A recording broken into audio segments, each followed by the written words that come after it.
All right, so now we're on to Q&A. The first is as follows. My significant other makes much more money than me, but doesn't pay for as much as he should on dates, activities, etc. Any advice? Okay, I think the first question is, what should your significant other pay for? My guess is maybe you're dating and not married, because if you were married, it'd be everybody's money. What is your expectation about what's fair or what's equal? And you should have that conversation with your significant other. It's not going to go great for you two if you are building up resentment about how much you pay for versus how much he pays for.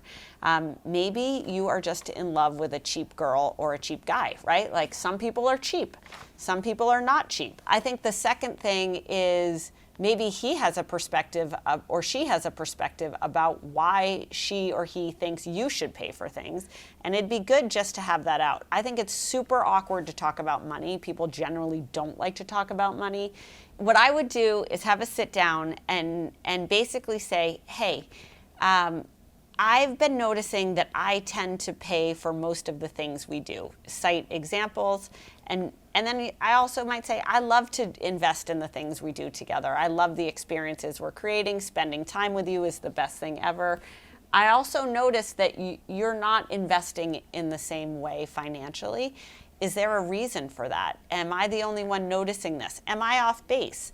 And give him or her the chance to say, oh, I hate the shit you plan for us, so I don't want to pay for it. That's an acceptable answer. Or B, maybe he has no idea. Or C, maybe you find out that this girl or this guy is actually cheap and that drives you nuts and you shouldn't be together. So I think this financial conversation could probably be a pretty good one for you. So that's the first one. The second one, how did we narrow down company values and develop the final list? So we should actually play the Kevin Clancy video here. So let's play the Kevin Clancy video. Barstool Sports is a company of morals and values. Yes. And but the non-content people, the producers, had a meeting the other day or got an email the other day talking about company values. I wouldn't know where to start a guess with what our company values are. I can't believe that this is even a thing that's happening. Let's call it what it is. This is truly embarrassing. This is mortifying. We have them here blacked out. We're going to go one by one. Company values. I think this is our first time seeing these. They're intentionally being revealed one at a time. Number one, rep the brand as best you can. All right. Okay. I just hated rep the brand. Yeah, rep the brand, guys. Rep the brand. Two. In an insufferable voice. We have lots of different brains. Be open to them. I mean, that's not wrong. You know, it's like you do have to keep an open mind, but like, okay. Yeah. 3, never change who you are. That's who we hired. This next one's going to make you want to puke. Find the solution. Don't be the problem. Number 5, don't be afraid to try something new. I have been shot down at virtually every turn at this company. only to then, like 3, 4, 5 years later, be told to do the very thing I wanted to do several years earlier. Number 6, I hate this one the most. Common sense. Use it. Like, yeah, I mean, I guess if we need to list these things out, motherfuckers. That's a tough one. Ready for this one? Be there for your audience. What does that mean? I don't know what any of it means. That is complete gibberish. That sentence means not a fucking thing. Be there for your audience. That was someone who was like, we need 8 things, and we only have 7. Number 8, always think about what more you can do to help. I mean, like, quite literally. No, John. Stop. Whatever you're about to say. They're all pieces of good advice. Stop. Yes. Of course. Like, I wanted to make fun of it. It's all good advice. But they're print it out and stay. I'm not. I didn't expect this to be a list of 8 like dumb. I kind of did. No, these are all dumb, corny, stupid, common sense fucking things that dumb corporate cultures tell you. Shout out KFC Radio. So. Look, I am the first person to shit on a set of values. If we had 10 people here, or 20 people here, or 100 people here, or 150 people here, 175, 200, 225, 300 people, we never had values. We are getting to have 400 people here. One of the things that we're struggling with as a company is like, what do we believe in? What makes Barstool Barstool? How do we do things? Why does that matter? Is that corporate stuff? I guess. It seems corporate to me. I don't think I'm particularly corporate. But what I do know is that we are a company that is still acting like it has 75 people and we have 400 people. And that means everybody's jobs are frustrating.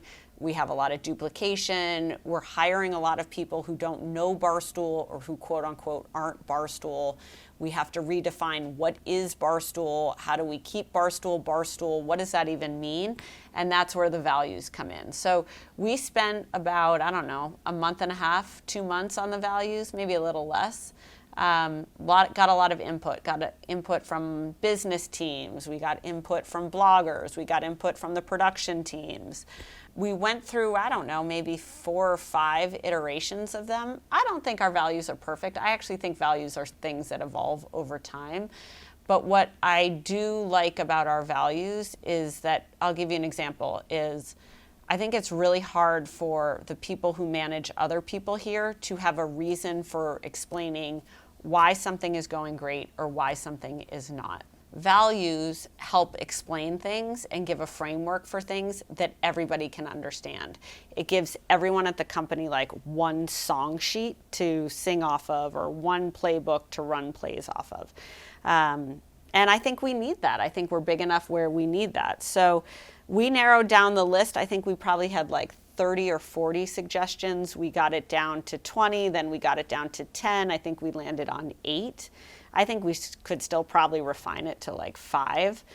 But I think they're important. You know, one of the values is don't be part of the solution, don't be the problem. Like, that's a good value for us to have. I literally sat in a meeting this morning and the person next to me who works for me just starts to unload on all the problems at Barstool. And I'm like, you know what? Why don't you help fucking solve some of these problems? Like, what's your idea for how we do this better versus why it stinks today? It's good. I can't use that to manage him or her unless I have that as a stated value for Barstool. Same with like use common sense, right? Like we talked earlier in the show about the Pete example. And it's like, it's pretty much common sense that if we're not making money on something, unless we feel that there's a really good reason for it, we should stop spending money on that thing. So it's like common sense, good value for us to have. I think Dave Portnoy, when I think about Dave as like the most common sense guy out there, I'd like everybody at Barstool to try to have as much common sense as possible. You would be surprised. That's easier said than done. So that is how we narrowed down and developed the values.